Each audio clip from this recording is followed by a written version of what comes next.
ससुर का घर। रोहन और सीमा की नई नई शादी हुई थी। घर में ससुर यानी रोहन के पिता सुधीर जी और वे दोनों बस 3 ही लोग थे। इस घर को रोहन के माँ बाप ने जीवन भर पाई पाई जुटाकर बड़ी मेहनत और अरमानों से बनवाया था। वरना आज के समय में मुंबई में घर बनाना तो दूर की बात है, किराए पर लेना भी बहुत बड़ी अचीवमेंट से कम नहीं है। जब रोहन कॉलेज में था तब माँ उन्हें और दुनिया को छोड़कर जा चुकी थी।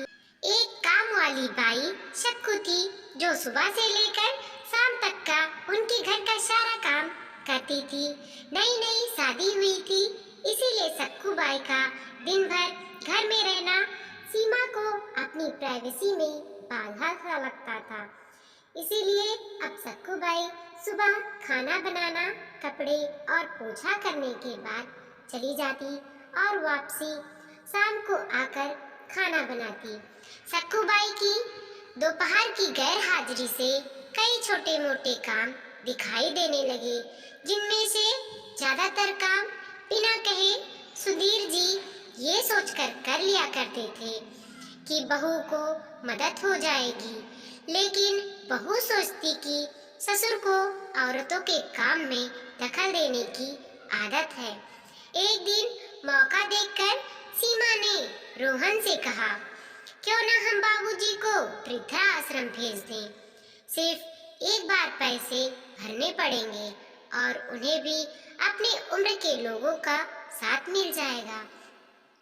हमें भी अपनी प्राइवेसी के बारे में ज्यादा सोचना नहीं पड़ेगा। रोहन ने सीमा की बातों पर ज्यादा ध्यान नहीं दिया। कुछ दिन ही बीते थे कि बाबूजी अपने दोस्तों के साथ एक हफ्ते के लिए टूर पर गए और इत्तेफाक से इसी दौरान सक्कू बाई भी छुट्टी पर थी। फिर क्या, सीमा को जैसा चाहिए था वैसा समय मिलने लगा। अब रोहन रेस्टोरेंट में खाना खा लेता और सीमा का काम ऑमलेट, ब्रेड या मैगी से चल जाता। खाना बनाने की टेंशन नहीं थी, लेकिन घर में निकलने वाले सारे काम तो अभी भी करने ही थे। ससुर जी के गैर हाजिरी में सीमा को एहसास हुआ कि वह बिना कहे ही जो काम कर लिया करते थे उनसे कितना फर्क पड़ता था। छोटे मोटे लगने वाले यह काम भी काफी समय और एनर्जी लेने वाले थे। कुछ दिन बीतने के बाद एक दिन रोहन सीमा को कहता है, चलो आज कहीं बाहर घूमकर आते हैं। सीमा बड़ी खुशी खुशी सज धज कर घूमने के लिए तैयार हो जाती है। रोहन सीमा को अपने घर से 4 किलोमीटर दूर एक चौल में लेकर आता है। एक आदमी रोहन के हाथों में एक चाबी देता है। रोहन उस चाबी को लेकर चौल का एक बड़े कमरे का दरवाजा खोलता है। कमरा खुलते ही 2 रूम वाले उस छोटे से अंधेरे से भरे घर के अंदर रोहन सीमा को लेकर आता है और कहता है, कैसा लगा तुम्हारा हमारा नया घर? रोहन कहता है, हम अगले महीने से इसी मकान को भाड़े पर लेकर रहेंगे, अलग और अपनी प्राइवेसी का मजा लेंगे। अभी मेरी आमदनी के हिसाब से हम इसी को एफर्ट कर सकते हैं। रोहन का यह व्यवहार सीमा की समझ में नहीं आया। वह चौंकती हुई बोली, हमारे पास अपना इतना बड़ा घर तो है, फिर क्यों हम भाड़े से रहेंगे? रोहन उसे टोकते हुए कहता है, सोच समझ कर बोला करो, वह घर हमारा नहीं है, वह माँ बाबूजी का है। तुम्हारे पास 1 महीने है सोचने के लिए तुम्हें आगे क्या करना है। दोनों वहां से वापस अपने घर लौट आते हैं। पूरे रास्ते सीमा के दिमाग में तरह तरह के विचार चल रहे थे।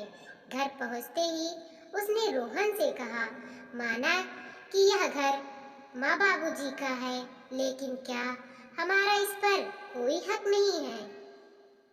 रोहन ने कहा, बिल्कुल है, लेकिन माँ बाबूजी के बाद जब तक वह है तब तक तो नहीं। अगर तुम्हें हक समझ में आता है तो तुम्हें जिम्मेदारियां भी समझ में आती होंगी। सिर्फ हक के बारे में सोचकर और अपनी जिम्मेदारियां भूलकर स्वार्थी होना क्या भला अच्छा होता है? सीमा के पास रोहन के इस सवाल का कोई जवाब नहीं था। वह सोचने लगी कि उसने अपने क्षणिक सुख के स्वार्थ के लिए इतनी नीचे गिर गई। ऐसे घटिया सोच अपने दिमाग में आने दी। उसने मन ही मन पछतावा होने लगा। सीमा रोहन से बोली, मुझे माफ कर दीजिए, मैं सच में स्वार्थी हो गई थी। मुझसे बहुत बड़ी गलती हो गई। रोहन बोला, तुम्हें पछतावा हुआ, मेरे लिए यही काफी है। मैं तुमसे नाराज नहीं हूँ।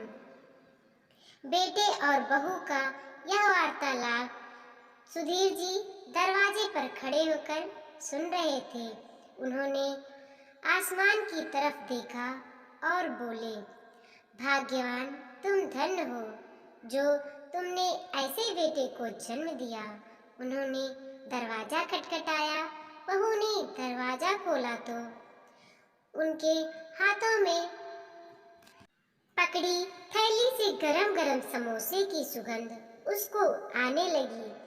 ससुर ने अपनी बहू से कहा, वो कोने वाली हलवाई के पास से लाया हूँ, तुम्हें बहुत पसंद है ना? सीमा को अपने ससुर के प्रति विचार और ससुर के उसके प्रति प्यार, उन दोनों का फर्क समझ में आते ही उसकी आंखों में पछतावे के आंसू और चेहरे पर अपने परिवार के प्यार के कारण मुस्कान आ गई। दोस्तों, हमारे बुजुर्ग जो हमें बोझ लगते हैं, जिनसे हम बात बात पर चिढ़ जाते हैं, और ऐसा इसीलिए होता है क्योंकि हम स्वार्थी होकर सोचते हैं और हम उनके योगदान को समझ नहीं पाते। वो हमारे जीवन में बहुत अहम किरदार निभाते हैं। वीडियो पसंद आया हो तो लाइक कीजिए, कमेंट कीजिए और अपने दोस्तों के साथ जरूर शेयर कीजिए। चैनल पे नए हैं तो प्लीज़ सब्सक्राइब कीजिए।